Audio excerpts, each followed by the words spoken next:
December 2nd, 1993. A rooftop in Medellin, Colombia. The world's most wanted man takes his final breath, but the empire he built, it didn't die with him.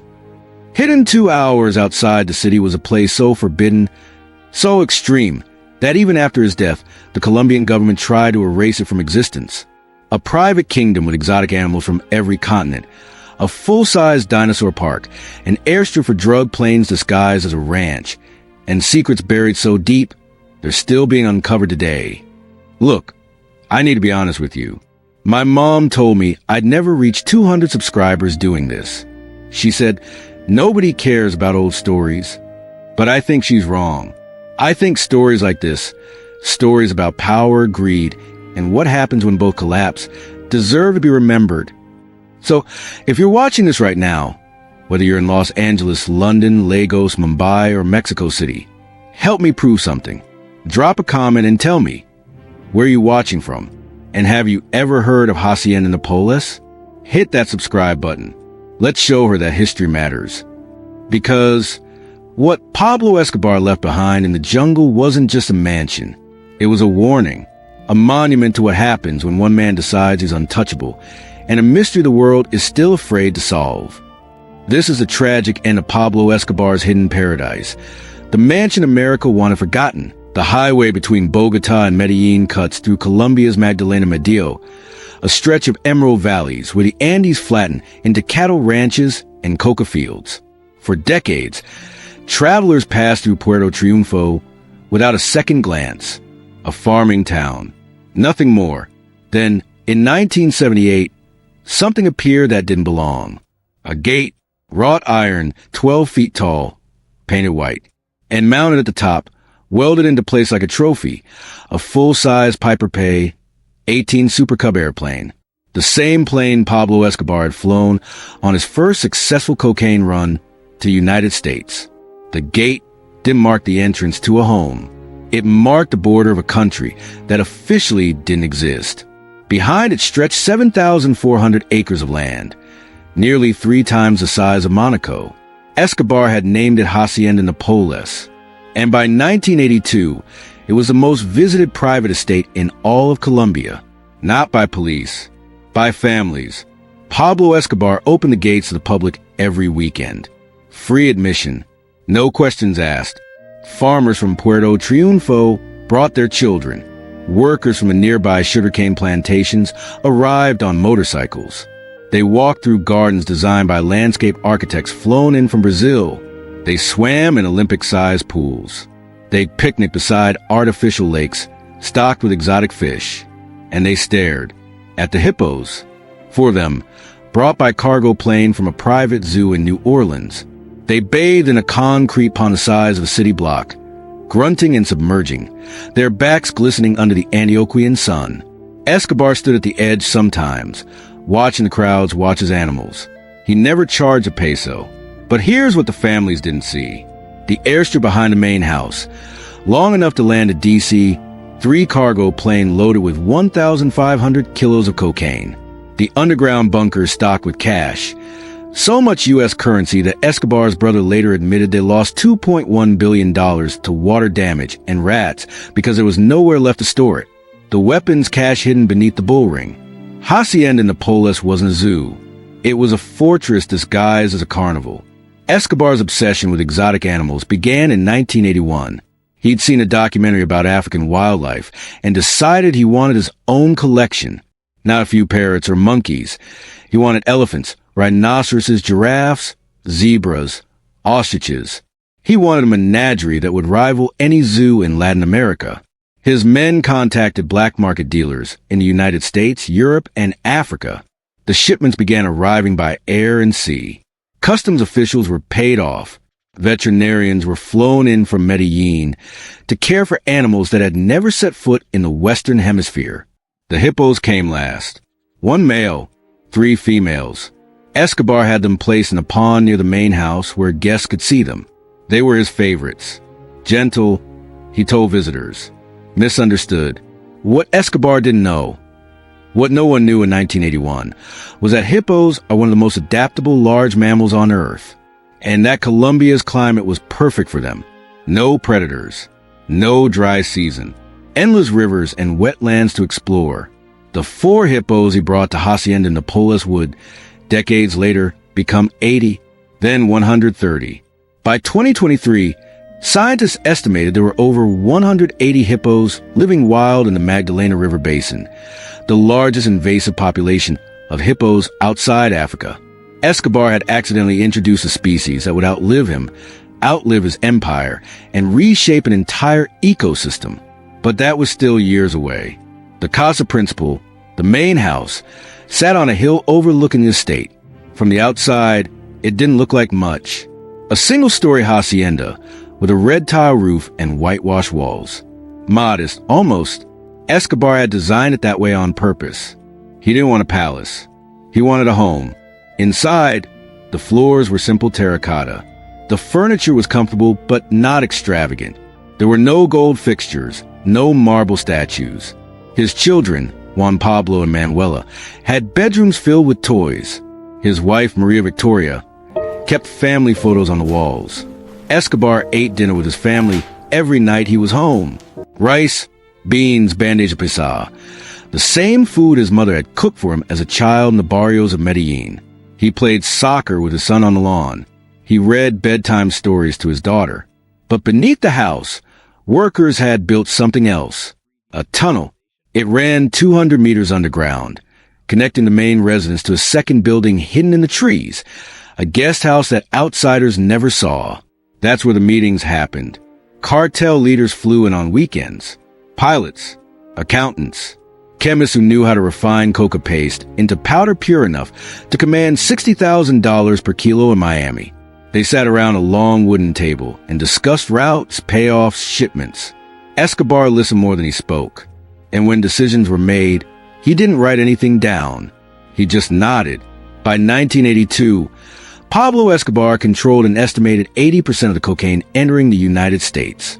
His organization moved 15 tons per month, enough to supply every addict in North America, and still have surplus for Europe. The money came back in waves. Cash was flown into Colombia on the same planes that had carried cocaine out. It was laundered through taxi companies, restaurants, soccer teams, construction firms.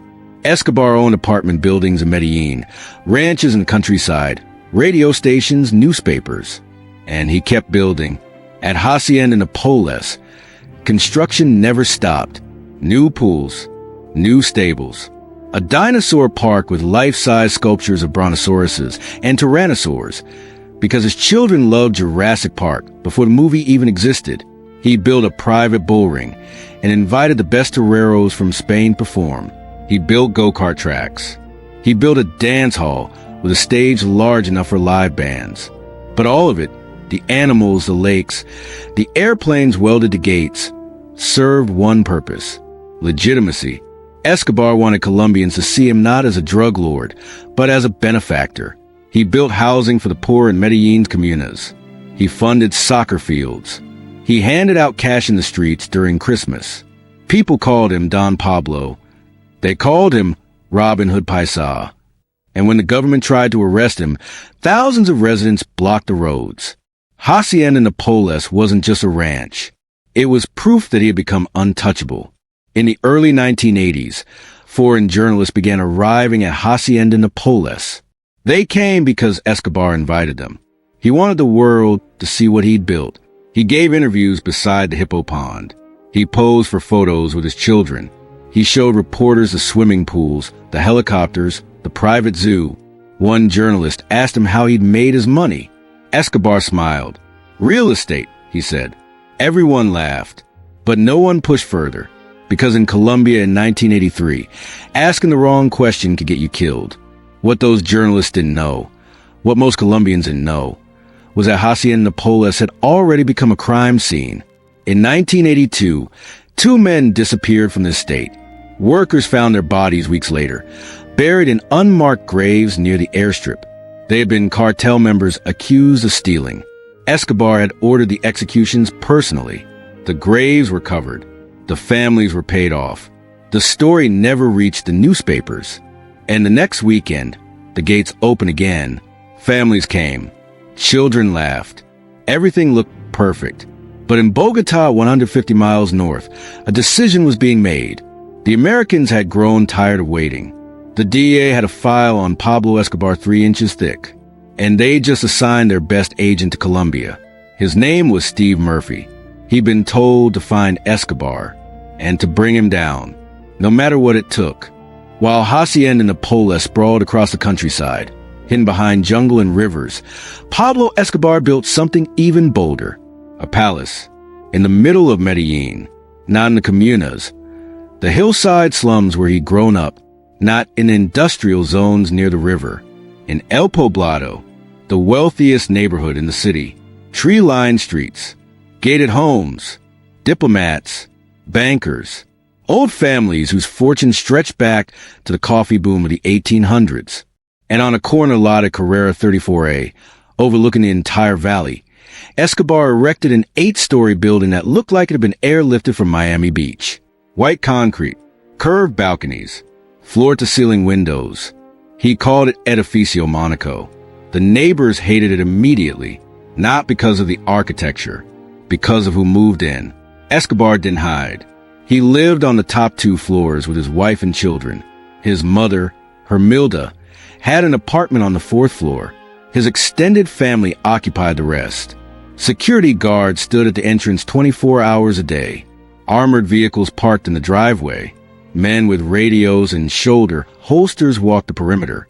The families in El Poblado watched from their windows, and they said nothing, because in Medellin in 1987, saying something could cost you your life.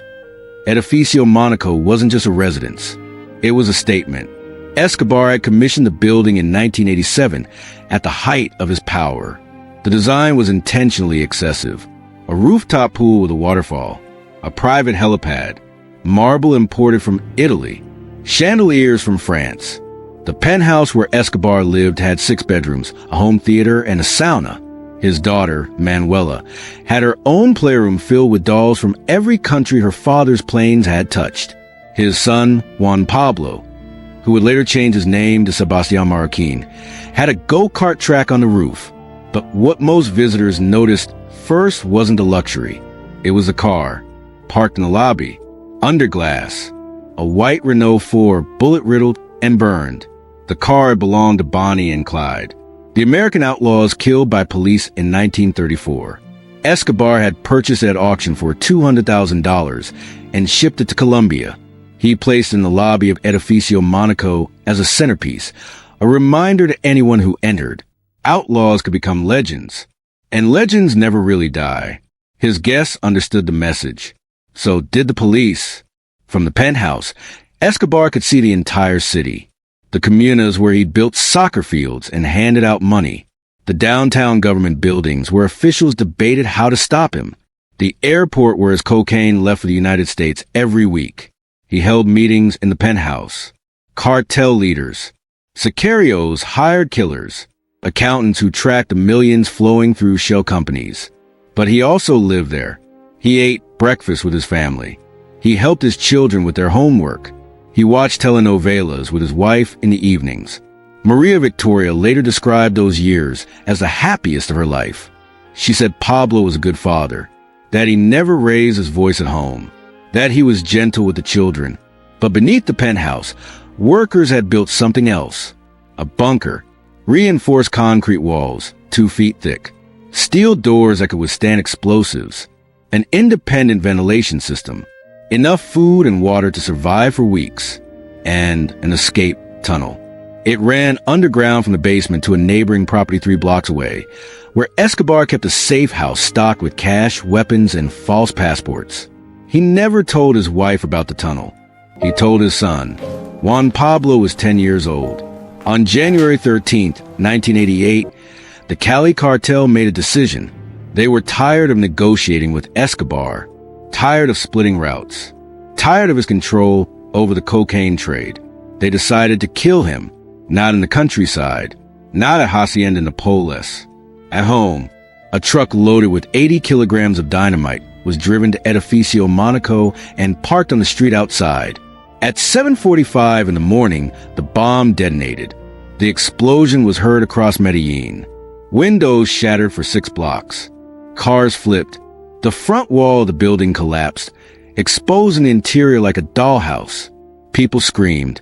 Smoke filled the streets. Emergency crews arrived within minutes. Escobar's family had been inside. His wife, his children, his mother. The blast destroyed the first 3 floors, but the upper levels, where the family lived, held. The reinforced concrete had done its job. Manuela, Escobar's daughter, was injured. The force of the explosion ruptured one of her eardrums. She was 7 years old. Escobar wasn't home. He'd left earlier that morning for a meeting. When he arrived at the scene, he found his daughter being carried out on a stretcher, her face covered in dust and blood. Witnesses said he didn't speak. He just stood there, staring at the building. And then he made a phone call. Within 48 hours, 3 members of the Cali cartel were found dead. One was shot in his car in downtown Cali. Another was killed in a restaurant. The third disappeared and was never found. Escobar didn't claim responsibility. He didn't need to. Everyone knew. The message was clear.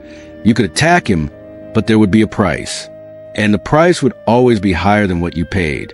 The war between the Medellin and Cali cartels escalated.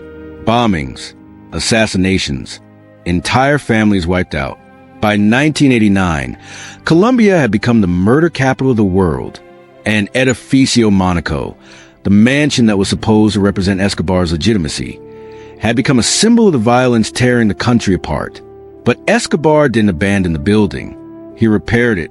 He moved his family back in. He replaced the shattered windows, rebuilt the walls, and added more security. The Bonnie and Clyde car remained in the lobby, untouched, because to Escobar, leaving would have meant surrender. And he would never surrender. Not to the Cali cartel, not to the government, not to the Americans. He would live in that building until someone forced him out. Pablo Escobar died on December 2nd, 1993, shot on a rooftop in Medellin by Colombian National Police, with DEA agents watching from helicopters overhead. His empire collapsed almost immediately. The cartel fractured. The cocaine routes were taken over by rivals. The politicians he'd paid off distanced themselves. And Edificio Monaco stood empty. For years, the building remained untouched. Graffiti covered the walls. Squatters moved in. The rooftop pool filled with rainwater and algae. The city didn't know what to do with it. Some wanted it torn down immediately. Others argued it should be preserved as a museum, a reminder of the violence Colombia had survived. The debate lasted for decades. On February 22nd, 2019, the Colombian government made a decision. Edificio Monaco would be destroyed, not repurposed, not renovated, erased. Explosives were placed throughout the structure. Crowds gathered on the surrounding streets. News cameras broadcast live. At exactly 3:37 p.m., the charges detonated. The building collapsed in 12 seconds. Dust filled the air. The ground shook. And when the smoke cleared, nothing remained but rubble. The mayor of Medellin, Federico Gutierrez, stood before the cameras and said the demolition was necessary. This was not a monument, he said. This was a memory of pain. But what the mayor didn't say was this. In the months before the demolition, city workers had discovered something inside the building. Hidden rooms, false walls, and beneath the basement, where the escape tunnel had once led, they found something else. Bodies, 3 of them, buried in concrete. The identities were never released. The discovery was never made public. And the demolition proceeded as planned, because some legacies the government decided must be buried, even if the graves are never marked. Pablo Escobar had one fear, not death, not prison in Colombia, where guards could be bribed and walls could be escaped. Extradition. The word itself made him sweat. Extradition. It meant being flown to the United States in handcuffs. It meant standing trial in a Miami courtroom where his money meant nothing. It meant a cell in a supermax prison where no amount of cash could buy freedom. Colombian law had allowed extradition since 1979, thanks to a treaty signed with the United States. By 1984, the Americans had a list. Escobar's name was at the top. In response, Escobar did something no criminal had ever attempted. He started a political movement, not quietly, not through proxies. He ran for office himself. In 1982, he was elected as an alternate representative to Colombia's Chamber of Representatives, representing a small district in Antioquia. The position gave him immunity from prosecution. It also gave him a platform. He stood in front of journalists and called extradition a violation of Colombian sovereignty. He said the United States had no right to dictate justice in a free nation. Thousands agreed with him, but the immunity didn't last. In 1983, Colombia's Minister of Justice, Rodrigo Lara Bonilla, stood before Congress and exposed Escobar's criminal ties. He showed photographs. He named names. Escobar was expelled from politics. And on April 30th, 1984, Lara Bonilla was assassinated, shot 11 times while riding in the back of a Mercedes-Benz in Bogota. The gunman was a 15-year-old Sicario hired by Escobar. The assassination of Lara Bonilla changed everything. President Belisario Betancourt, who had resisted American pressure, reversed course. He reactivated the extradition treaty. Within weeks, Colombian police began arresting cartel members and handing them over to DEA agents waiting at El Dorado International Airport in Bogota. The Americans didn't come with soldiers. They came with intelligence, satellite images, wiretaps, financial records tracing Escobar's money through shell companies in Panama, the Cayman Islands, Switzerland. They sent advisors, trainers, equipment, and they sent agents, men like Steve Murphy and Javier Pena, DEA agents who'd spent years chasing traffickers along the U.S.-Mexico border. They arrived in Bogota in 1991 with one mission: find Pablo Escobar and bring him to justice. But they couldn't do it alone. The Colombian government created a special unit, Blockade of Bosqueda, search block, 600 men, handpicked from the National Police, trained by American Special Forces at a base outside Bogota. They were given helicopters, armored vehicles, radios encrypted with technology the cartel couldn't intercept. Their commander was Colonel Hugo Martinez, a career policeman who'd lost friends to cartel violence. He was told to find Escobar, no matter how long it took, no matter what it cost. And the mansions, Hacienda Napoles, Edificio Monaco, the fincas scattered across Antioquia, became the first targets. To the public, Escobar's estates were symbols of wealth. To the Americans, they were something else. Infrastructure. Hacienda Napoles wasn't just a zoo. It was a storage facility.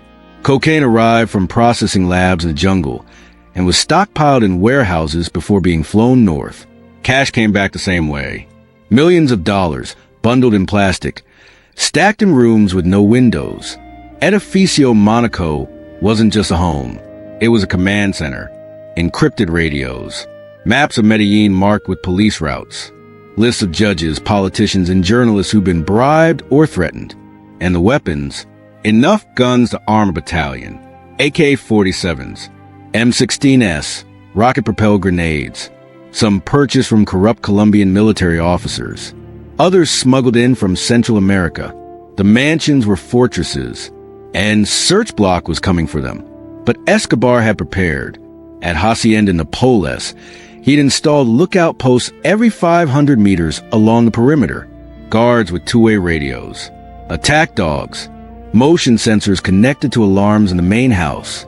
At Edificio Monaco, he'd reinforced the penthouse with steel plating. The bunker beneath the building could withstand a direct hit from a 500-pound bomb. He'd also done something else. He'd wired the estates with explosives. If search block ever raided Hacienda Napoles, Escobar's men had orders to detonate charges that would destroy the airstrip, the warehouses, and the main house. Evidence would vanish, and so would anyone inside. By 1991, Escobar was losing. The government had extradited several of his top lieutenants to the United States.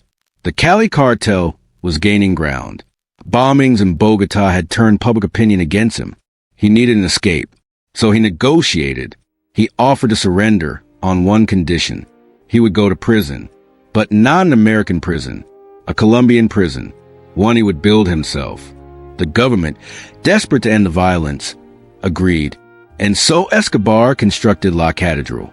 the Cathedral, a private prison on a hillside overlooking Medellin. It had a soccer field, a bar, a jacuzzi, bedrooms with king-size beds. Escobar moved in on June 19, 1991. He called it imprisonment. The rest of the world called it a joke. But even in La Catedral, Escobar kept control. He ran the cartel from his cell. He ordered executions. He held meetings with lieutenants who visited under the guise of family members. And when two of his men betrayed him, he had them brought to the prison. They were tortured, then killed. Their bodies were buried on the grounds. When the Colombian government learned what happened, they decided to transfer Escobar to a real prison. On July 22, 1992, soldiers surrounded La Catedral. But when they entered, Escobar was gone. He'd walked out through a hole in the fence and disappeared. The escape from La Catedral changed the rules. No more negotiations. No more deals. President Cesar Gaviria gave Search Block unlimited authority. The DEA increased their presence in Colombia. American spy planes circled Medellin 24 hours a day, intercepting radio signals, tracking phone calls, and a new group entered the fight. Los Peeps, perseguidos por Pablo Escobar. People persecuted by Pablo Escobar. They were former cartel members, rivals, victims of Escobar's violence. They had one goal: destroy everything Escobar loved. And they started with the mansions.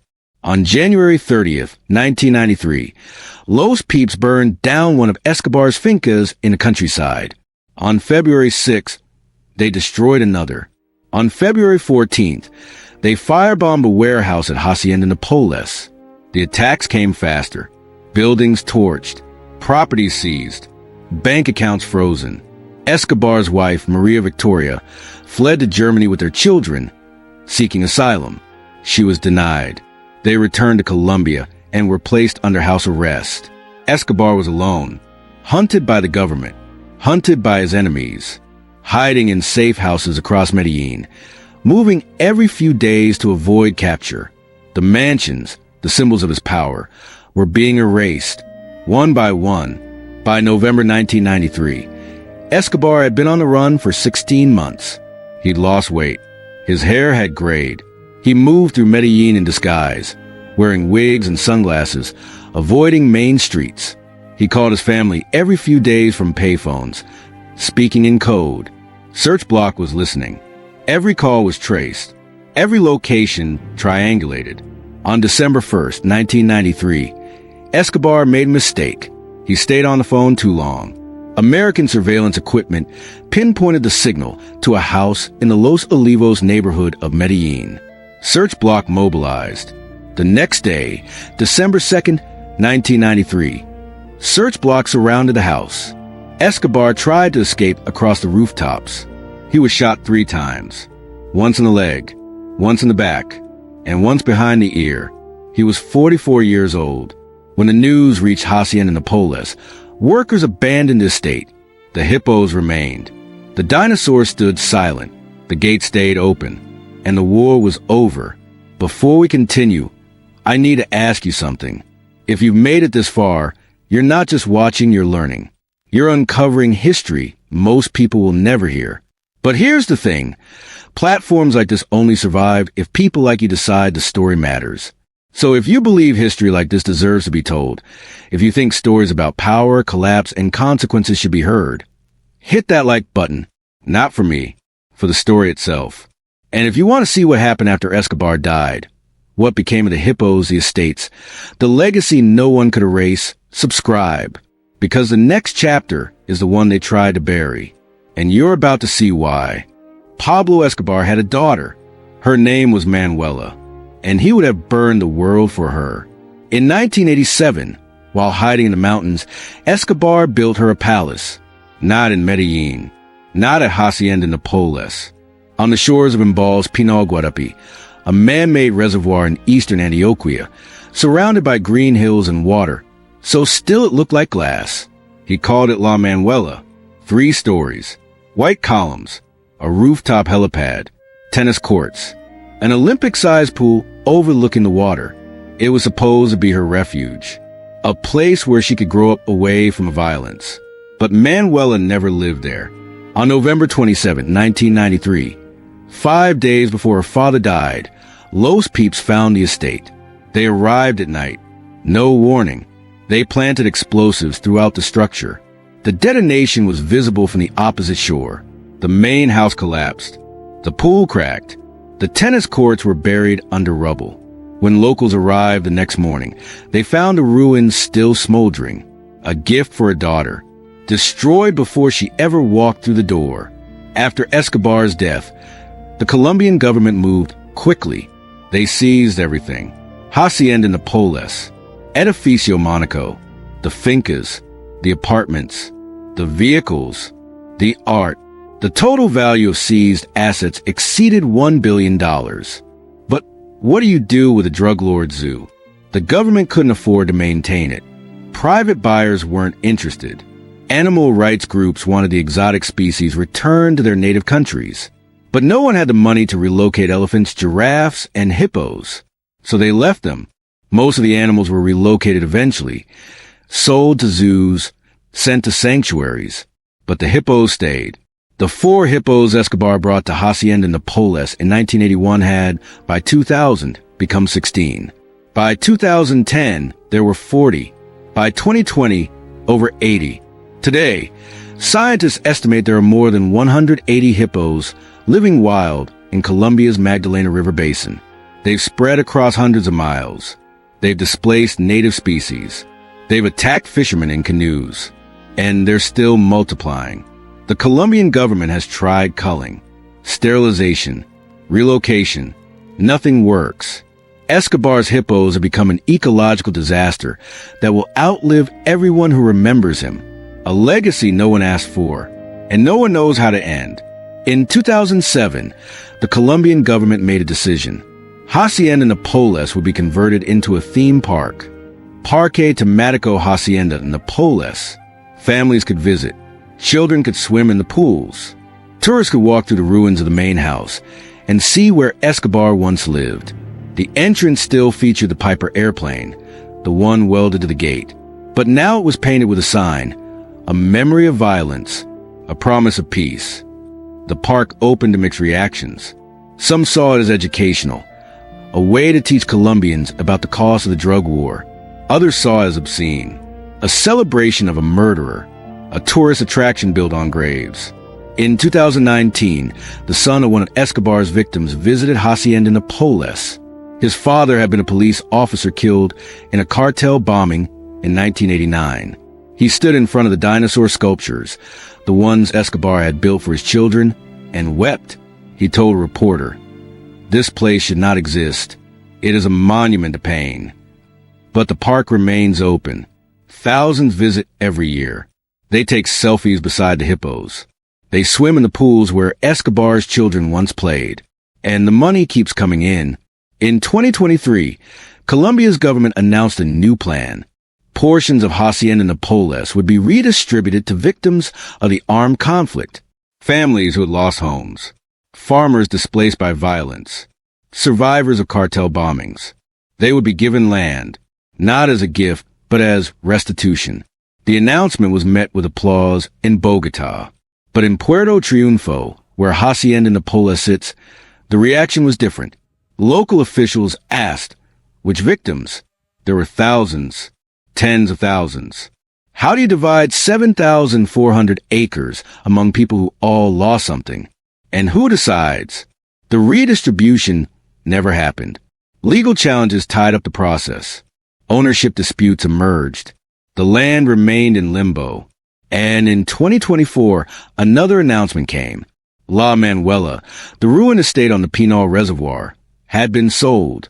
The buyer was a private developer. Plans called for converting the property into a luxury hotel. Survivors of Escobar's violence protested.